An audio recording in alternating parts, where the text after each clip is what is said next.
ഷാർജയിൽ മരിച്ച വിപഞ്ചികയുടെ കുഞ്ഞിന്റെ മൃതദേഹം ദുബായിൽ സംസ്കരിച്ചു. വൈകുന്നേരം ജബൽ അലിയിലെ ന്യൂ സോനാപൂർ ശ്മശാനത്തിലായിരുന്നു ചടങ്ങുകൾ. വിപഞ്ചികയുടെ മൃതദേഹം തിങ്കളാഴ്ച നാട്ടിലേക്ക് കൊണ്ടുപോകാൻ തീരുമാനമായി. 10 ദിവസം നീണ്ട അനിശ്ചിതത്വത്തിനൊടുവിലാണ് വൈകുന്നേരം 4:30-ഓടെ 1.5 വയസ്സുകാരി വൈഭവിയുടെ മൃതദേഹം ന്യൂ സോനാപൂരിലെ ശ്മശാനത്തിലെത്തിച്ചത്. കുഞ്ഞിന്റെ പിതാവ് നിതീഷ്, വിപഞ്ചികയുടെ അമ്മ ശൈലജ, സഹോദരൻ വിനോദ് എന്നിവരും സംസ്കാര ചടങ്ങിൽ പങ്കെടുക്കാനെത്തിയിരുന്നു.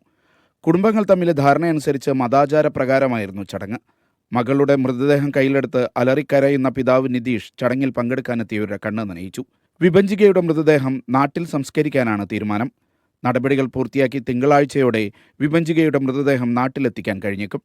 മൃതദേഹം നാട്ടിലെത്തിക്കുന്നത് സംബന്ധിച്ച് വിപഞ്ചികയുടെ കുടുംബം നൽകിയ ഹർജി ഹൈക്കോടതി ഇന്ന് തീർപ്പാക്കി. ദുബായ് ഇന്ത്യൻ കോൺസുലേറ്റിൽ നടന്ന മധ്യസ്ഥ ചർച്ചയിൽ വിപഞ്ചികയുടെ മൃതദേഹം യുഎഇയിൽ നിന്ന് നാട്ടിലെത്തിക്കാൻ തീരുമാനമായെന്ന് അഭിഭാഷകർ കോടതിയെ അറിയിച്ചു. മൃതദേഹം നാട്ടിലെത്തിക്കാൻ ഇന്ത്യൻ എംബസി നടപടി സ്വീകരിക്കണമെന്ന് ഹൈക്കോടതി നിർദ്ദേശിച്ചിട്ടുണ്ട്. Media 1 Dubai.